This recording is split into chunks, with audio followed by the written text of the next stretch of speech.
نحمده ونصلي ونسلم على رسوله الكريم وعلى آله وصحبه ومن تبعهم إلى يوم الدين. أما بعد، أعوذ بالله من الشيطان الرجيم. بسم الله الرحمن الرحيم. قل أمر ربي بالقسط وأقيموا وجوهكم عند كل مسجد وادعوه مخلصين له الدين كما بدأكم تعودون. صدق اللہ العظیم. محترم حاضرین مجلس اور میرے عزیز دوستو، قرآن حکیم اللہ تعالیٰ کی طرف سے وہ آخری جامع ہدایت ہے جس کے ذریعے کل انسانیت میں اللہ تعالیٰ نے اپنی ہدایت کو متعارف کرایا ہے. ہدایت بنیادی طور پر نام ہے حقائق کو سمجھنے کا اور پھر اس کے مطابق حکمت عملی بنانے کا، جس کی ہم اللہ تعالیٰ سے ہر روز نماز کی ہر رکعت میں دعا کرتے ہیں، التجا کرتے ہیں کہ اللہ ہمیں سیدھے راستے پر گامزن کر، ہمیں سب سے پہلے سیدھے راستے کی حقیقت واضح فرما اور پھر اس کے بعد اس حقیقت کے مطابق اس کے تقاضے پورے کرنے کی اور اس پر اپنے آپ کو گامزن کرنے کی توفیق عطا فرما. تو قرآن حکیم انسانی زندگی کو بنیادی موضوع بناتا ہے. قرآن انسانوں کے لیے اللہ نے نازل کیا، اس لیے اس کو ھدی للناس کہا گیا کہ کل انسانیت کی رہنما کتاب. تو انسانی معاشرے کے جو معاملات ہیں، جو امور ہیں، وہ قرآن کا موضوع ہے. چاہے انسان کی ذاتی انفرادی زندگی ہو یا اس کی اجتماعی زندگی کے جتنے بھی پہلو، وہ سب اس میں شامل. اور ان تمام پہلوؤں کی جو بنیادی ہدایت متعین کی گئی اور قرآن حکیم نے جس کا واضح طور پر ذکر کیا کہ اللہ تعالیٰ کا کائناتی نظام، تکوینی نظام، وہ نظام جس میں انسانوں کا عمل دخل نہیں ہے، اس کی بنیاد بھی اللہ تعالیٰ نے عدل پر، قسط پر رکھی. پوری کائنات اس اصول پر کھڑی. قسط اور عدل کا مطلب ہوتا ہے کہ جس کا جو مقام بنتا ہے، جس کا جو حق بنتا ہے، وہ اس کو دے دیا جائے. آسمان کا جو حق تھا آسمان کو دیا گیا، زمین کا جو حق ہے زمین کو دیا گیا، سورج چاند کے جو حقوق تھے ان کو دے دیے گئے، موسموں کے حقوق ان کو دیے گئے. دنیا کے اندر مختلف قسم کی مخلوقات ہیں، انواع ہیں، ہر نوع کا جو بھی نوعی تقاضا تھا وہ اس کو عطا کیا گیا. ہر چیز اپنے نوع کے اعتبار سے کامل، اس لیے کہ اللہ تعالیٰ نے اس کو قسط اور عدل کے اصول پر تخلیق کیا. اسی اصول پر اللہ نے انسان کو بھی تخلیق کی. خود انسان کا جو اپنا وجود ہے، قرآن کہتا ہے فَسَوَّاكَ فَعَدَلَكَ. ہم نے اس انسان کو ایک بہت ہی خوبصورت انداز میں پیدا کیا، جس چیز کو جس جگہ پہ ہونا چاہیے اس کو وہیں پر پیدا کیا. اگر انسان اپنی تخلیق پر غور کرے تو اس کو اندازہ ہوگا کہ اس کی جو چیز جہاں پر اللہ تعالیٰ نے متعین کی ہے، اس سے بہتر متبادل جگہ ہے ہی کوئی نہیں. کوئی انسان اپنے ہاتھوں کی تخلیق پر غور کرے، پاؤں کی تخلیق پر غور کرے، اپنے چہرے کی تخلیق پر غور کرے تو اسی نتیجے پر پہنچے گا کہ جس چیز کو جو اللہ تعالیٰ نے موضوع مقام دیا، اس سے بہتر موضوع کی جگہ کوئی بھی نہیں. لاکھ سوچ کے انسان دیکھ لے، وہ اسی نتیجے پر پہنچے گا کہ یہی سب سے بہترین تخلیق ہے جو اللہ نے اس انسان کی رکھی. تو کائنات کا جو سب سے بڑا اصول بنتا ہے، کائنات کی جو سب سے بڑی بنیاد بنتی ہے، وہ عدل ہی بنتی ہے۔ اب اس انسانی معاشرے کو چونکہ انسانوں سے وجود میں لایا گیا اور اس انسان کو صاحب ارادہ بنایا گیا اور اس ارادے کے مطابق اس کو اس دنیا میں کام کرنے کا اختیار دیا گیا، اس وجہ سے اس انسان کو ایک جامع ہدایت نامہ عطا کیا گیا کہ تمہیں اپنے ارادے اور اختیار کو کیسے استعمال کرنا۔ ایک طریقہ تو یہ تھا کہ اللہ تعالیٰ اس مخلوق کا ارادہ سلب کر لیتا، اس کا اختیار ختم کر دیتا اور جبراً اس کو عدل پہ کھڑا کرتا، جیسے پوری کائنات چل رہی ہے۔ پوری کائنات کے اندر جو آپ کو عدل نظر آتا ہے وہ ان کے اپنے اختیار سے نہیں ہے، وہ اللہ کا قائم کردہ ہے۔ کہ ایک سورج جو چل رہا ہے عدل کے اصول پر، وہ اپنے اختیار سے نہیں چل رہا، اللہ نے اس کی تخلیق ایسی بنا دی کہ اس سے وہ ہٹ کے ادھر ادھر ہو نہیں سکتا۔ تو ایک طریقہ تو یہ تھا کہ انسان کو بھی اسی طرح بنایا جاتا، تو پھر اس انسان کی تخلیق کا کوئی مقصد ہی نہ ہوتا۔ وہ تو دنیا میں بے شمار مخلوق ہے جو اللہ تعالیٰ نے اس اصول پہ پیدا کر رکھی ہے، بے شمار انواع ہیں جن کو اللہ نے جیسے پیدا کیا، جس طریقے پر ان کو رکھا، وہ اسی پر کام کرتے۔ چاہے آپ جمادات کی کسی قسم کو لے لیں، نباتات کی کوئی قسم لے لیں، حیوانات کی کوئی قسم لے لیں،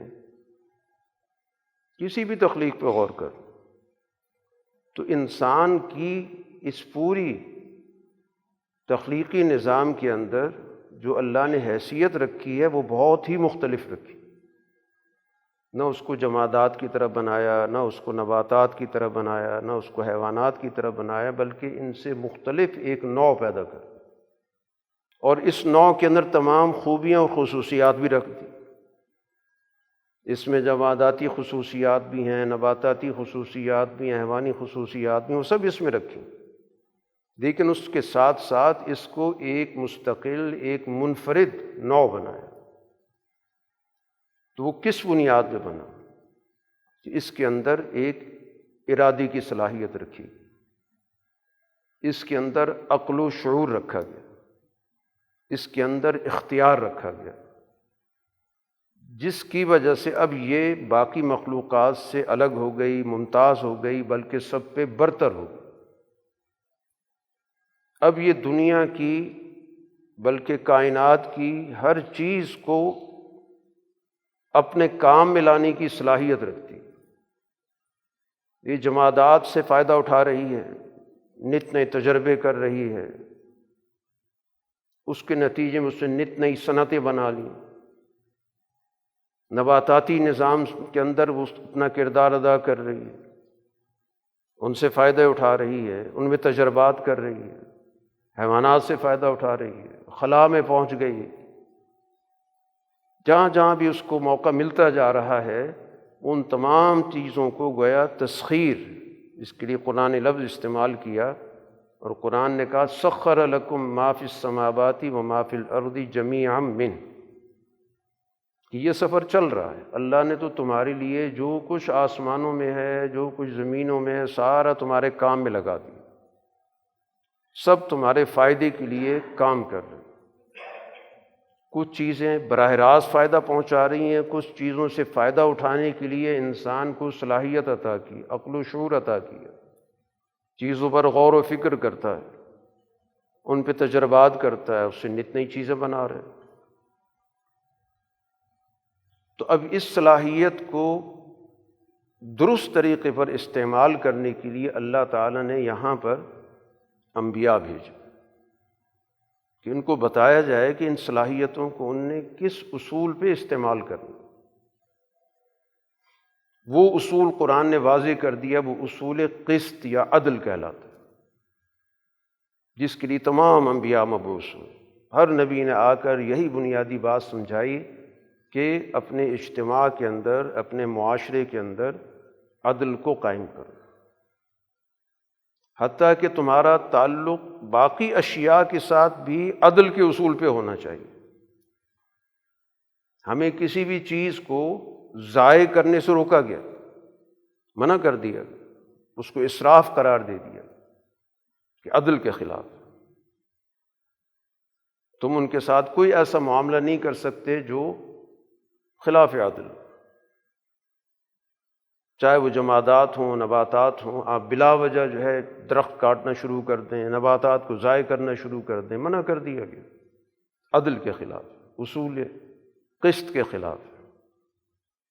یا کوئی شخص بے تحاشا جانور مارنا شروع کر دیتا ہے، منع کیا گیا، حرام قرار دے دیا۔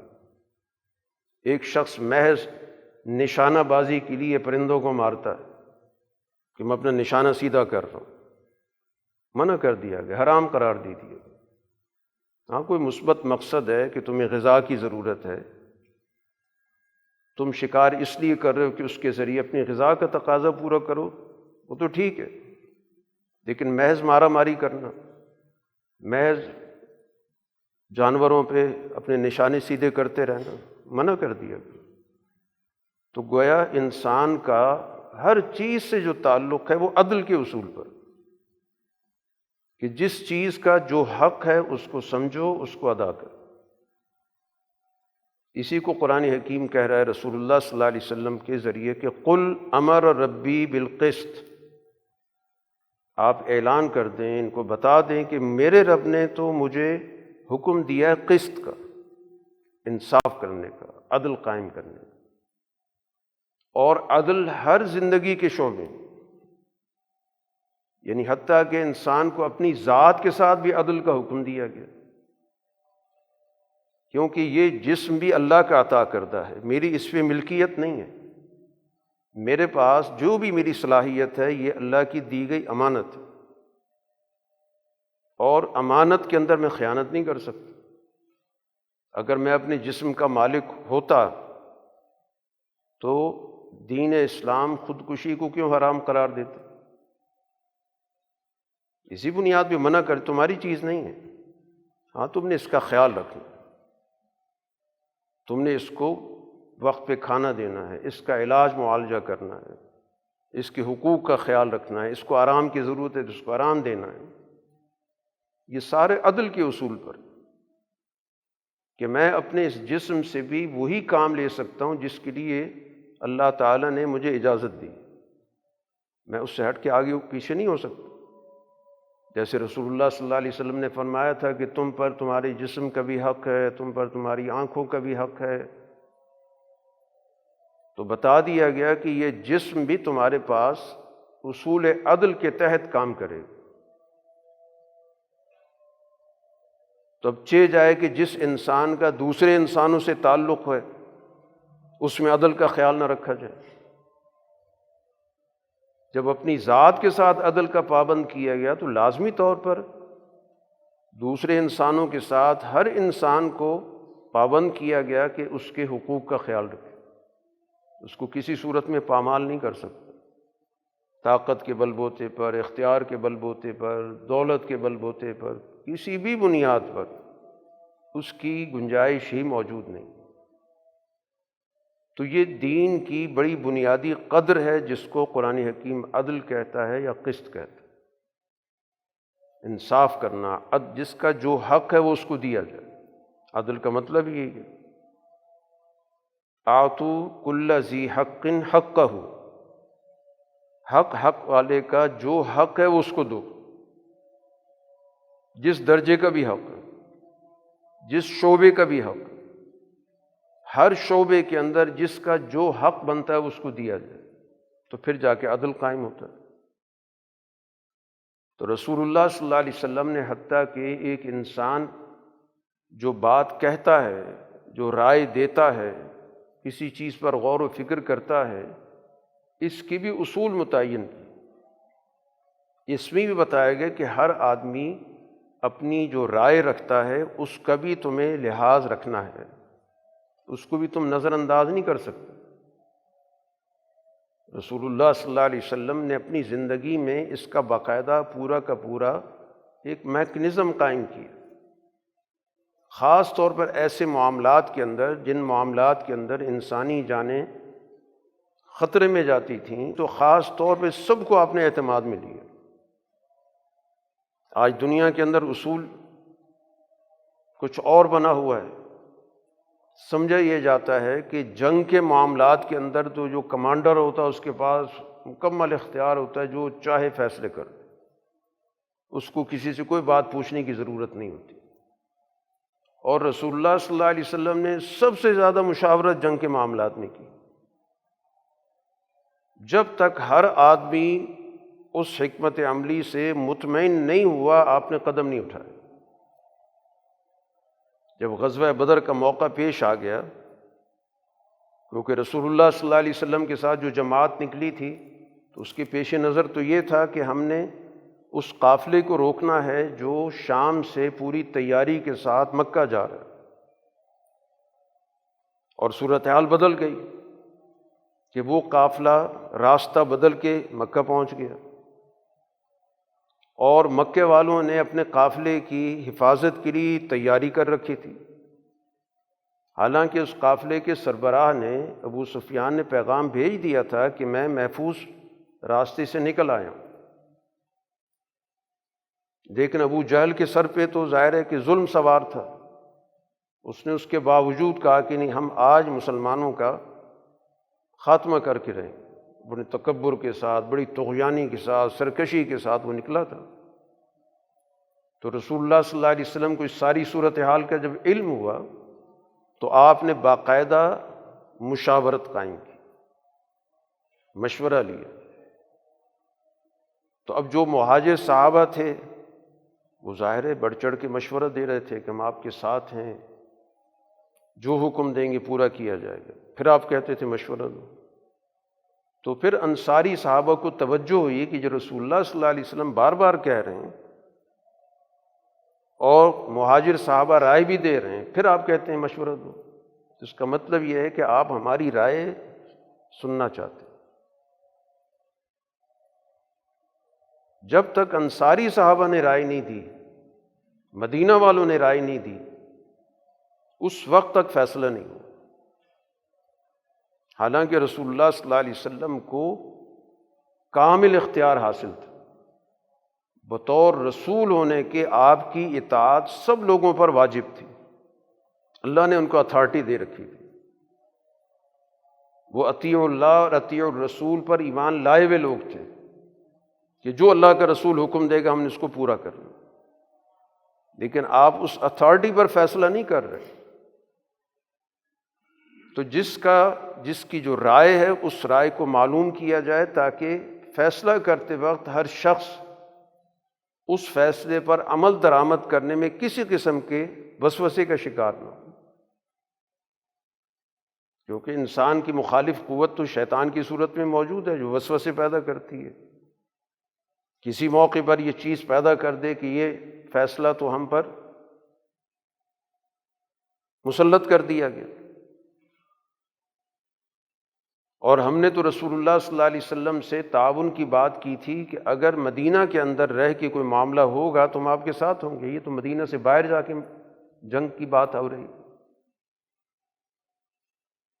تو ان کو پوری طرح اعتماد ملی، پھر آپ نے اقدام کیے، اور اس میں بھی قدم قدم پر ہم دیکھتے ہیں کہ رسول اللہ صلی اللہ علیہ وسلم سب کو اپنے ساتھ لے کے چل رہے ہیں، ان کی رائے کو ملحوظ رکھ رہے ہیں۔ تو یہ ایک قسم کا، اسی کو ہم سیاسی رائے کا عدل کہتے ہیں، ان کو رائے دینے کا اختیار دے رہے ہیں اور اس رائے کو عمل میں بھی لا رہے ہیں۔ ایسا نہیں ہے کہ فیصلے کہیں اور ہوتے ہوں اور اس فیصلے پر عمل درآمد کرنے کے لیے اس کو کوئی شکل دینے کے لیے ایک ناٹک رچایا جاتا ہو، جیسے ہمارے ملکوں کے نظام میں موجود ہے۔ کسی بھی ملک میں جو آج موجود ہیں ان کے فیصلے کے اختیارات ان کی اسمبلیوں کے پاس نہیں ہوتے، وہ جو ان کے نام نہاد منتخب لوگ ہوتے ہیں ان کے پاس نہیں ہوتے، فیصلے کہیں اور ہوتے ہیں، اور وہ فیصلہ ان اسمبلیوں کو پکڑا دیا جاتا ہے کہ اس پر بیٹھ کے تقریریں کرو اور اس پر ووٹنگ کرو اور اس کے بعد شکل دے دو کہ ہم نے جمہوری طریقے سے اسمبلیوں کے ذریعے سے فیصلہ کیا۔ یہ ایک ناٹک ہے جو دنیا میں رچایا جاتا ہے۔ کسی بھی ملک کے اندر عملاً رائے دہی کا نظام موجود نہیں ہے۔ کیوں؟ رائے دہی کب ہوتی ہے؟ جب کوئی شخص کسی معاملے میں خود اپنی رائے رکھتا ہو، اس کی رائے کا اعتبار ہوتا ہے۔ ان ملکوں کے اندر رائے کے لیے پورا کا پورا ماحول بنایا جاتا ہے اپنا خاص نتیجہ لینے کے لیے، جھوٹ بول کر، بہتان ترازی کر کے، پروپیگنڈا کر کے لوگوں کی رائے بنائی جاتی ہے، پھر اس رائے کے ذریعے اپنے مفادات پورے کیے جاتے ہیں، اور عنوان یہ ہوتا ہے کہ ہم نے لوگوں کی رائے سے فیصلے کیے۔ تو یہ سارا کا سارا گویا کہ رائے کا ظلم ہوتا ہے۔ یعنی اول تو رائے ان کی ہے کچھ نہیں، پھر مسلط کر کے ان پر ایک رائے، دوسری طرف کا معاملہ تو ان کے سامنے موجود ہی نہیں ہے۔ رائے تو تب بنتی جب آدمی کسی بھی معاملے کے سارے پہلو دیکھتا ہے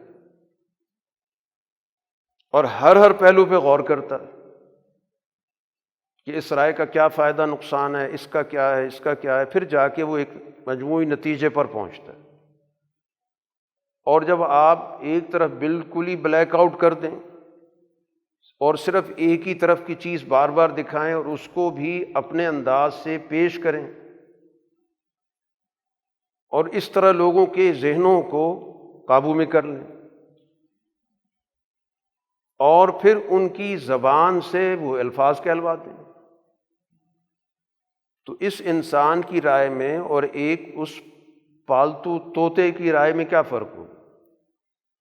جیسے آپ طوطا سدھا لیتے ہیں، اس کو آپ کوئی چیز پڑھا دیتے ہیں، بار بار وہ جملہ کہے گا، جب بھی اس سے پوچھیں گے وہ جملہ کہہ دے گا۔ سب جانتے ہیں کہ اس کے پاس رائے دینے کا عمل موجود ہی نہیں، یہ سمجھتا ہے کہ میں کیا کہہ رہا ہوں۔ تو اسی طرح گویا کہ انسانوں سے رائے لی جاتی ہے۔ تو رسول اللہ صلی اللہ علیہ وسلم نے جو ایمان والی جماعت تیار کی، اس کو صاحب الرائے بنایا، اسی کے بنیاد پہ رائے دیتے تھے۔ اسی کو قرآن نے کہا امرہم شورا بینہم، مشاورت، کہ ہر آدمی اپنی بات کہہ رہا ہے، دوسری کی رائے پہ تبصرہ کر رہا ہے، دوسری کی بات میں وزن ہو گیا اس کو قبول کر رہا ہے، اپنی رائے کو سمجھتا ہے زیادہ مدلل ہے، مزید دلیل دے رہا ہے، قائل کر رہا ہے،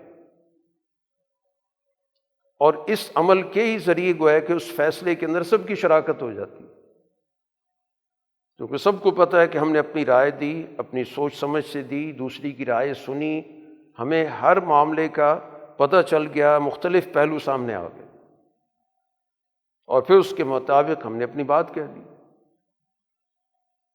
تو یہ بنیادی طور پر سیاسی عدل کا تقاضا ہوتا ہے کہ رائے دینے والے بنیادی طور پر اس چیز کو سمجھتے ہیں، اور رسول اللہ صلی اللہ علیہ وسلم نے تو اس معاملے میں بہت بنیادی باتوں کا خیال رکھا۔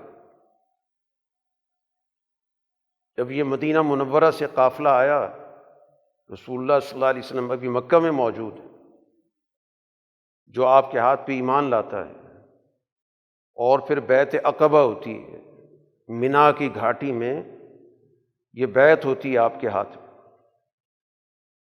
تو رسول اللہ صلی اللہ علیہ وسلم کو یہ لوگ دعوت دیتے ہیں کہ آپ ہمارے پاس ہیں، ہم آپ کی بات مانیں گے، آپ کی اطاعت کریں گے، آپ کے دائیں طرف بھی ہوں گے، بائیں طرف بھی ہوں گے۔ تعداد کافی زیادہ تھی، 70 سے زیادہ لوگ موجود تھے، سب ایک ہی بات کہہ رہے تھے۔ آپ نے کہا نہیں، بات اس طرح نہیں ہوگی، اس طرح ہجوم کے ذریعے، آوازوں کے ذریعے بات نہیں ہوتی، تم اپنے نمائندے بناؤ تاکہ میرے ساتھ وہ تفصیلی بات کریں۔ تو انہوں نے، مختلف قبائل سے ان کا تعلق تھا، تو انہوں نے اپنے اپنے نمائندے مقرر کیے۔ ان نمائندوں کو کہا جاتا تھا نقیب۔ 12 نقیب انہوں نے چن کے دیے، یہ ہمارے نمائندے ہیں، یہ جو بات کریں گے وہ ہماری بات ہوگی۔ اور اس کے اندر بھی اس بات کا خیال رکھا گیا کہ جس قبیلے کی تعداد زیادہ تھی، اس قبیلے کے نمائندے بھی زیادہ تھے۔ دو بڑے قبیلے تھے مدینہ کے، جو اس موقع پہ رسول اللہ صلی اللہ علیہ وسلم پر ایمان لے کر آئے تھے، پورا قافلہ جو آیا تھا، اوس اور خزرج۔ تو خزرج کی تعداد زیادہ تھی، اس کے مقابلے میں اوس کی تعداد کم تھی، تو اسی تناسب سے نمائندے تھے کہ خزرج کے 9 نمائندے اور اوس کے 3 نمائندے، یہ 12 نمائندے اس طرح بنے۔ گویا اس چیز کا بھی خیال رکھا کہ جو قبیلہ جتنی عددی حیثیت رکھتا ہے اسی کے مطابق ان کے نمائندے ہونے چاہیے۔ اور انہوں نے پھر رسول اللہ صلی اللہ علیہ وسلم سے گفتگو کی، ان کی جو دعوت تھی وہ سب چیزیں ان کے سامنے وضاحت کے ساتھ کہ اس فیصلے کے کیا نتائج نکلیں گے، اس کا کیا رد عمل ہوگا۔ جیسے کہ رسول اللہ صلی اللہ علیہ وسلم کے ساتھ حضرت عباس بھی موجود تھے، تو انہوں نے بڑی وضاحت سے بات کی کہ دیکھو یہ فیصلہ جو تم کرنا چاہتے ہو یا تم حضور صلی اللہ علیہ وسلم کو آنے کی دعوت دے رہے ہو، یہ دعوت بڑے دور رس نتائج رکھتی ہے، یہ قریش کے لوگوں کی طرف سے ایک شدید رد عمل ہوگا، اور اس رد عمل کا تم مقابلہ کرنے کی اگر صلاحیت رکھتے ہو، ذہنی طور پہ تیار ہو، پھر تو بات آگے بڑھے گی۔ اور اگر کل تم اس صورتحال سے گھبرا جاؤ کہ ہم قریش کا مقابلہ نہیں کر سکتے، کیونکہ قریش کی بہرحال جزیرۃ العرب کے اندر ایک بڑی حیثیت تھی، اور اپنے اس فیصلے پر تمہیں پریشانی ہونے لگ جائے، تو پھر یہ اقدام مت اٹھاؤ دعوت دینے کا کہ ہمارے پاس آ جائے۔ ہم یہاں پہ رسول اللہ صلی اللہ علیہ وسلم کی حفاظت کر رہے ہیں، ہم جو خاندان کے قریبی لوگ ہیں ہم نے پوری طرح اپنا نظام بنا رکھا ہے، لیکن جب تمہارے پاس چلے جائیں گے ظاہر پھر تمہارا نظام نہیں ہوگا، پھر تمہارا ہوگا۔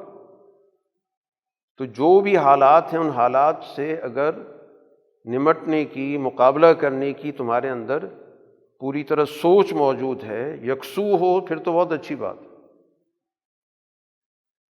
تو ظاہر ہے انہوں نے بھی جواب میں یہی کہا کہ ہم نے پوری طرح حالات سمجھ لیے ہیں، دیکھ لیے ہیں، ہمیں پتہ ہے کہ اس کا کیا نتیجہ نکلے گا، جو کچھ بھی ہوگا ہم آپ کے ساتھ ہوں گے، کسی بھی صورت میں آپ پہ آنچ نہیں آنے دیں گے۔ تو بتانے کا مقصد یہ ہے کہ جو بھی رائے دی جاتی ہے اس رائے کے سارے نتائج کا علم ہونا بڑا ضروری ہے، تاکہ اس کے بعد کے جو بھی مراحل ہیں وہ صحیح طریقے سے طے ہو سکیں۔ تو رسول اللہ صلی اللہ علیہ وسلم نے گویا ایمان والی جماعت کے اندر ہر پہلو سے کہ ہر معاملے کو کیسے تم نے دیکھنا ہے، کیسے پرکھنا ہے، جس چیز کا جو مقام بنتا ہے وہ رسول اللہ صلی اللہ علیہ وسلم نے ان کو سمجھایا، اور انہوں نے اسی کے مطابق کردار ادا کیا۔ اسی کو کہا جاتا ہے ایک باشعور جماعت تیار کی، جس کے اندر عقیدت موجود ہے، لیکن عقیدت کا یہ مطلب نہیں تھا کہ ان کے اندر عقل و شعور نہیں تھا۔ یہ ایک منفرد اجتماعیت تھی جس میں اعلیٰ درجے کا عقل و شعور اور انتہا درجے کی عقیدت، اس کا امتزاج تھا۔ جہاں پر رائے دینے کی بات ہوتی تھی تو عقیدت راستے میں رکاوٹ نہیں بنتی تھی، رائے دیتے تھے، اور رسول اللہ صلی اللہ علیہ وسلم نے کسی کی رائے پر کبھی بھی خفگی کا اظہار نہیں کیا،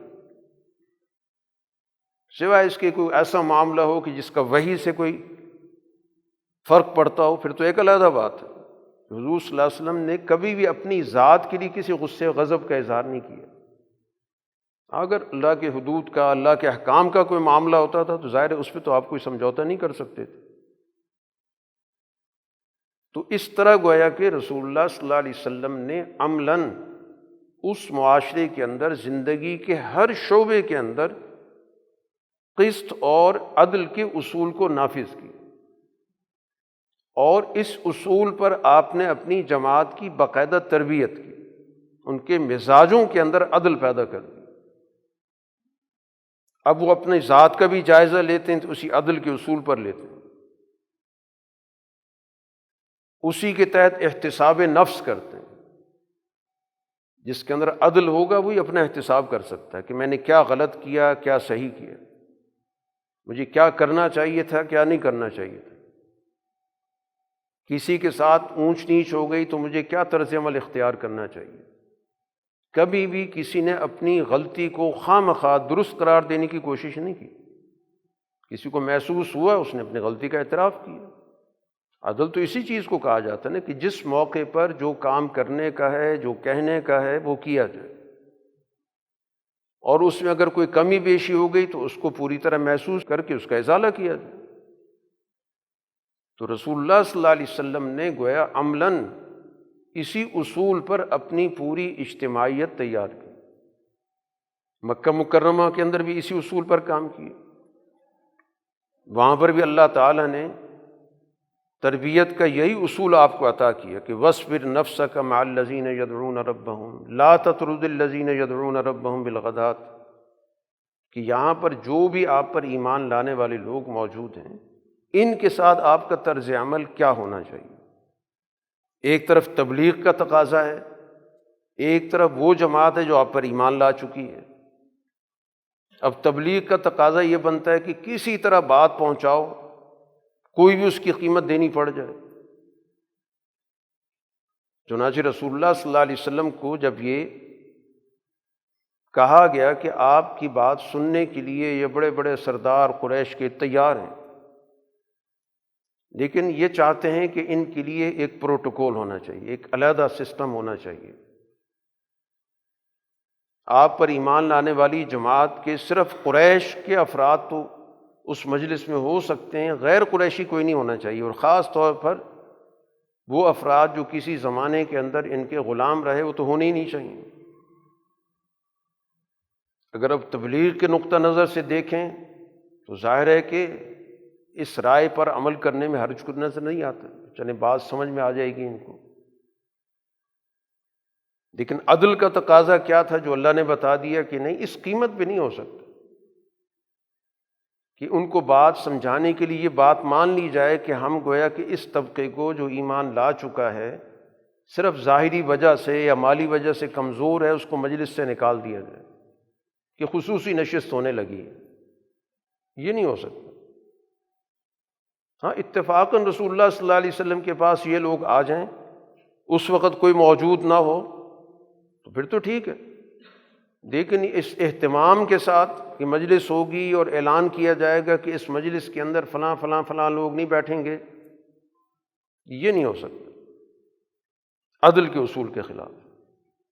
عدل تو یہ ہے کہ سب لوگوں کو رسول اللہ صلی اللہ علیہ وسلم ایک جگہ پر لانے کے لیے آئے ہیں، اس کے درمیان اونچ نیچ ختم کرنے آئے ہیں، ان کے اندر جو خود ساختہ بڑے لوگ بنے ہوئے ہیں اور خود ساختہ کمزور قرار دیے ہوئے لوگ ہیں، اس کو ختم کرنا ہے۔ تو سماجی مساوات کے بغیر تو معاشرے کے اندر کبھی بھی ترقی نہیں ہو سکتی۔ تو عدل کا تقاضا یہ تھا کہ اللہ کے رسول کو بتا دیا گیا کہ حکمت عملی دعوت کی بھی اسی اصول پر ہوگی، عدل کے اصول پر ہوگی۔ اس لیے قرآن نے ایک نہیں دو جگہ پر اس مضمون کا ذکر کیا اور آپ سے کہا کہ نہیں، یہ جو جماعت جو آپ پر سچائی کے ساتھ ایمان لا چکی ہے، جو اللہ کو صبح شام اخلاص کے ساتھ پکارتی ہے، آپ کا چہرہ ان سے نہیں ہٹنا چاہیے، آپ کا رخ ان کی طرف ہی رہنا چاہیے، اور کسی بھی صورت میں لا تطع من اغفلنا قلبه عن ذکرنا، ان کی تو دلوں کے اندر غفلت ہے، ان کی بات کسی صورت میں قابل قبول نہیں، اطاعت نہیں ہو سکتی۔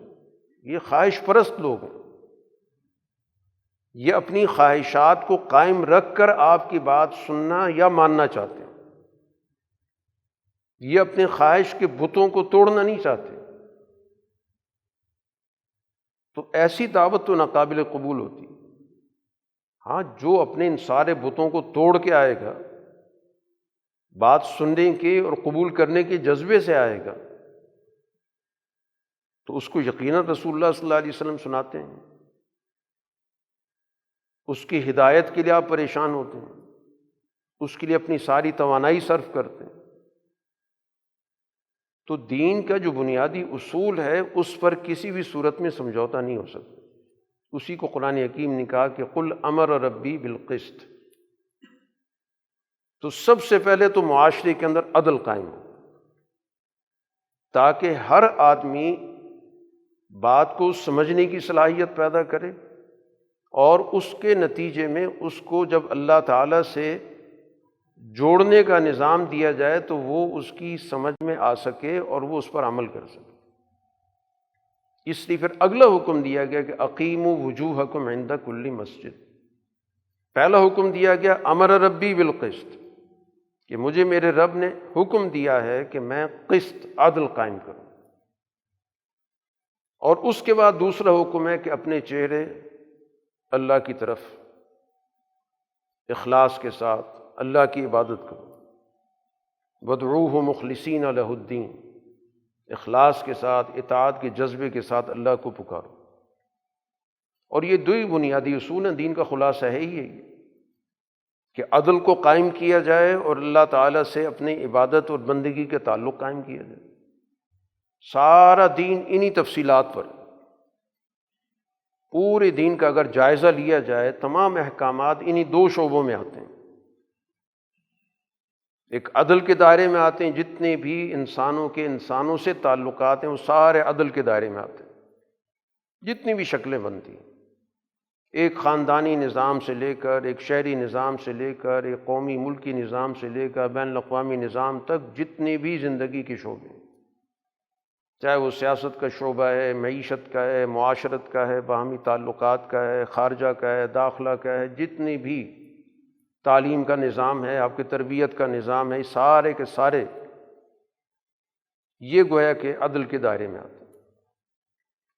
اور دوسرا شعبہ جس میں اللہ کا انسان کا باہمی ایک تعلق، دوسرا شعبہ یہ آتا ہے۔ تو دین گویا کہ ایک جامع تصور رکھتا ہے، اور اس جامع تصور کے لیے اس نے اقدار متعین کر دی کہ اللہ تعالیٰ سے جو تمہارا تعلق ہوگا وہ خالصتاً اخلاص کی بنیاد پر ہوگا، توحید کی بنیاد پر ہوگا، شرک کی نفی کی بنیاد پر ہوگا، اور بندوں کا جو باہمی نظام ہوگا وہ عدل کے اصول پر ہوگا۔ ان دو اقدار پر گویا کہ دین کی ساری تعلیمات کی تشریحات،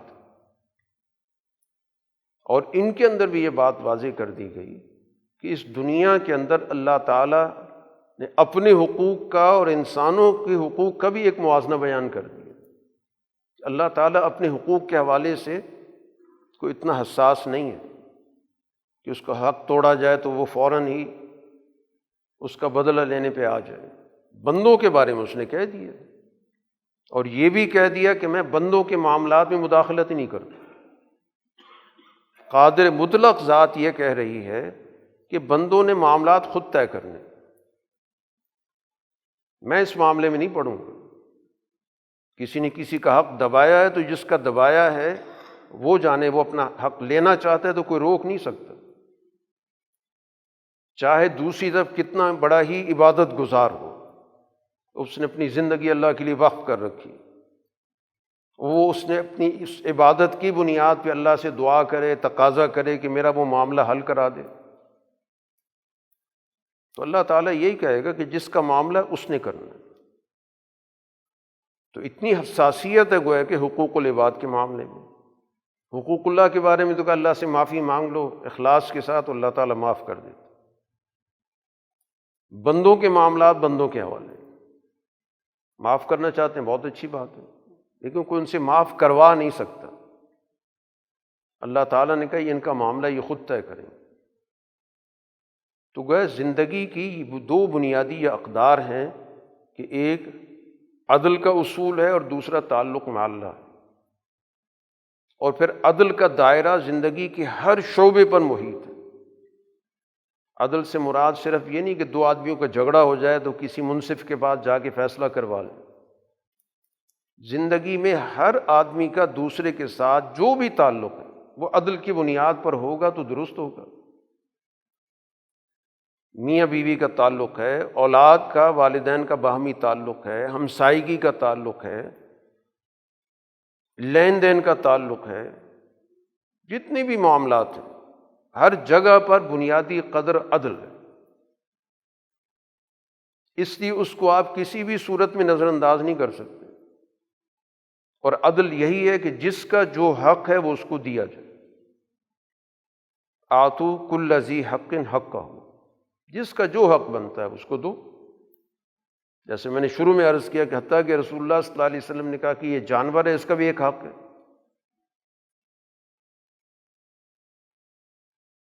یہ نباتات ہیں، اس کا بھی حق ہے، تم اس کو خواہ مخواہ پامال نہیں کر سکتے۔ کسی درخت سے، کسی پودے سے، کسی پیداوار سے فائدہ اٹھانا چاہتے وہ تو ٹھیک ہے، ویسے ہی ضائع کر دیا جائے، اس کی اجازت نہیں دی گئی۔ یعنی حتیٰ کہ وہ چیز جس کو ایک انسان اپنی ذاتی ملکیت سمجھتا ہے اس کو ضائع کرنے کا مجاز نہیں ہے۔ کیوں منع کیا اسراف سے؟ آدمی اس چیز پہ غور کرے کہ میری چیز ہے، میں جیسے چاہے استعمال کروں۔ انسانوں کی تو یہی سوچ ہے نا، میری ملکیت ہے، لیکن دین کہتا ہے نہیں، اس کو بھی تم نے ضابطے کے مطابق استعمال کرنا، تم اس کو بے جا خرچ نہیں کر سکتے، اور اس کو ضرورت سے زیادہ خرچ نہیں کر سکتے۔ اسی لیے قرآن حکیم نے دو لفظ استعمال کیے، اسراف اور تبذیر۔ اسراف کا مطلب کیا ہے کہ جہاں پر آپ کی جتنی ضرورت ہے آپ اس سے آگے نکل گئے۔ آپ کی 100 روپے کی ضرورت تھی، آپ نے وہاں 1000 خرچ کر دیا، تو یہ جو آپ نے 900 زائد خرچ کیا یہ اسراف ہے۔ آپ یہ نہیں کہہ سکتے میری چیز ہے، میرا پیسہ ہے، میں 100 خرچ کروں یا 1000 خرچ کروں، ایسا نہیں ہے۔ ہاں 100 کی چیز آپ 100 خرچ کریں، 500 کی ہے ٹھیک ہے 500 خرچ کریں، 5000 نہیں خرچ کر سکتے۔ اور اسی طرح ایک بے موقع جگہ ہے، میں وہاں خرچ کر رہا ہوں بے مقصد،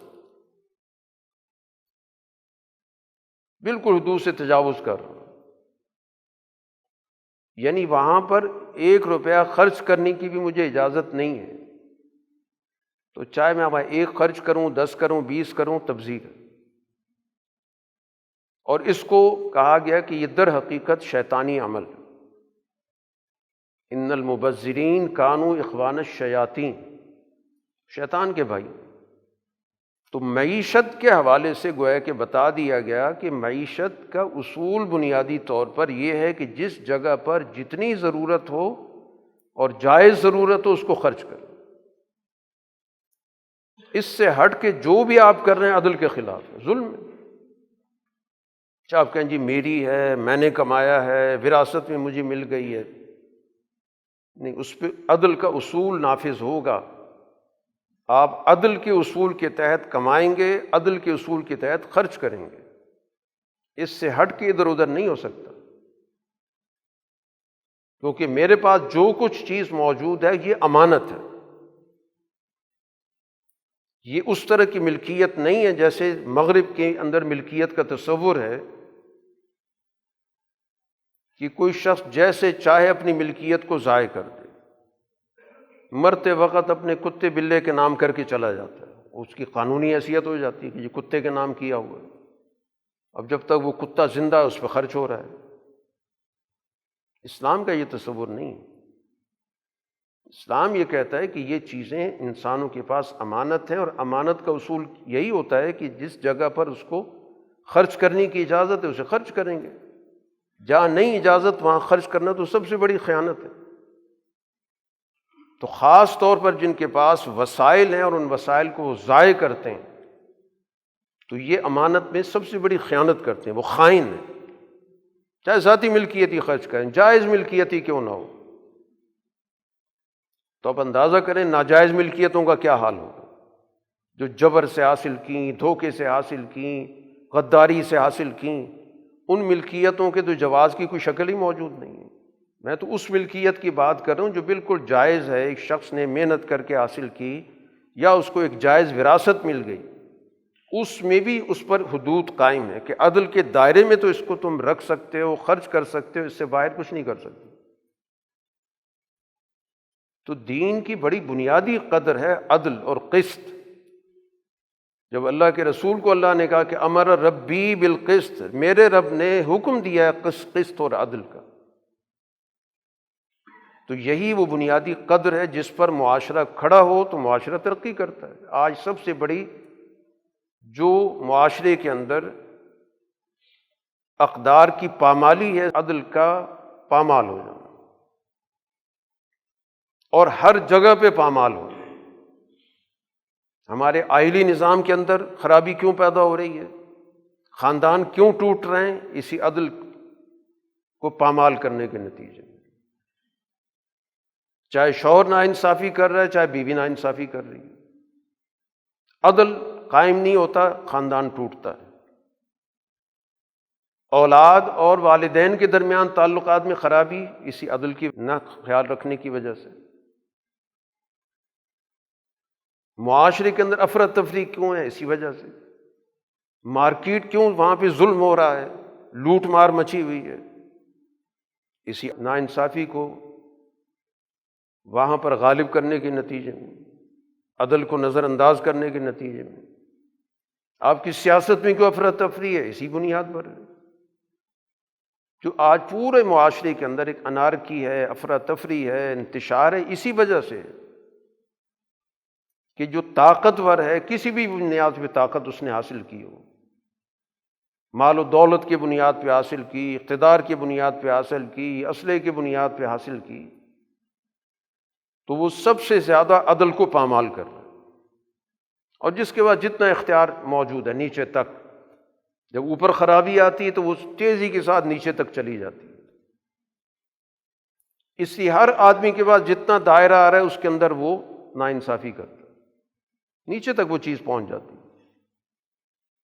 تو اس وجہ سے جب تک سوسائٹی کے اندر عدل کو بنیاد بنا کر اس کے سارے شعبوں کو استوار نہیں کیا جائے گا، اسی کی بنیاد پر نظام تعلیم، نظام اخلاق، نظام تربیت، اسی کے اصول پہ نظامی معیشت، نظام سیاست، نظام معاشرت، اسی کے اصول پہ آپ کا داخلہ خارجہ نظام نہیں قائم ہوں گے، اس وقت تک اس معاشرے کے اندر چاہے جتنے مرضی آپ قانون بناتے رہیں، بگاڑتے رہیں، آئین میں ترمیمیں ڈالتے رہیں، نکالتے رہیں، آپ اس کے اندر تاریخیں مقرر کر دیں، فلاں تاریخ تک سود ختم ہو جائے گا، آپ یہ سود ختم بھی کر دیں بالفرض، اگر آپ عدل نہیں قائم کرتے تو اس کا کوئی نتیجہ نہیں نکلے گا،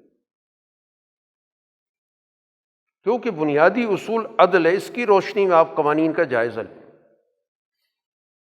اگر کسی قانون سے عدل نہیں قائم ہوتا، آپ ظاہری طور پر لیپا پوتی کر کے چیزوں کو آگے پیچھے کر دیتے ہیں۔ جن اداروں کی بنیاد ہی استحصال پہ کھڑی ہو تو آپ ان کو جتنا بھی پاک کرتے رہیں، صاف کرتے ہیں، قانون ڈالتے رہیں، وہ استحصال کی اساس تو موجود ہے، اس پہ جیسی بھی عمارت کھڑی کریں گے استحصال کے بغیر تو اس کے اندر اثرات نہیں پیدا ہوں گے۔ تو اس لیے ہر معاملے کو دیکھنے کے لیے قرآن نے ہمیں ایک کسوٹی دے دی ہے کہ سب سے پہلے اس کا جائزہ لو کہ یہ معاملہ عدل کے اصول پر پورا اترتا ہے یا نہیں اترتا۔ تو جہاں عدل ہے وہاں پہ شریعت ہے، جہاں عدل نہیں ہے وہاں پہ شریعت نہیں ہے، چاہے ظاہری طور پہ آپ جتنا بھی کوشش کر کے دیکھ لیں۔ ہر وہ معاملہ جس کے اندر عدل کے بجائے ظلم موجود ہوگا وہ شریعت نہیں ہو سکتا، چاہے وَإِنْ أُدْخِلَتْ فِيهَا بِالتَّعْوِيلِ، چاہے تعویل کر کے آپ اس میں زبردستی شریعت داخل بھی کر دیں، عدل کے بغیر شریعت کا کوئی تصور نہیں ہے۔ یہ بنیادی بات ہے، عدل ہوگا تو پھر شریعت کے قوانین اس کے مطابق عملی نتیجہ دیں گے۔ عدل نہیں ہے تو آپ ظاہری پاسداری کر لیں، لیپا پوتی کر لیں، الفاظ بدل لیں، لکھ دیں آئین کے اندر کہ کوئی قانون قرآن و سنت کے خلاف نہیں بنے گا، وہ آئین کبھی بھی معاشرے کو امن عدل نہیں دے سکتا۔ تو اس وجہ سے ہمیں دین کی بنیادی اساس کو سمجھنا ہے کہ دین کی اساس اس دنیا کے اندر نظام کے حوالے سے کیا ہے، تو ہمیں ایک ہی واضح ایک اصول دے دیا گیا، ایک قدر دے دی گئی کہ ہر چیز کو اسی نقطہ نظر سے پرکھو، دیکھو اور اس کو قائم کرنے کی جدوجہد کرو۔ وہ قائم ہوگی تو پھر باقی اس کے اثرات ثمرات وہ اس کے ساتھ جڑے ہوئے، باقی چیزوں اس کو بہتر بنانے کے لیے، خوبصورت بنانے کے لیے، مستحکم کرنے کے لیے وہ پھر بعد میں ہوں گی۔ اساس ہی خراب ہو تو ادھر ادھر سے آپ اس کی لپا پوتی کرتے بھی رہیں تو وہ کیسے صحیح ہو سکتی؟ تو اللہ تعالی ہمیں دین کی صحیح سمجھ عطا فرمائے اور ہمیں اس دین کے بنیادی قدر جس پر دین کا سارا نظام کھڑا ہے، اس عدل کے اصول پر ہمیں اپنی زندگیوں کو بھی استوار کرنے کی اور اسی طرح اس معاشرے میں اس عدل کے قیام کے لیے اپنی اجتماعی جدوجہد کرنے کی توفیق عطا فرمائے۔ وآخر دعوانا ان الحمد للہ رب العالمین۔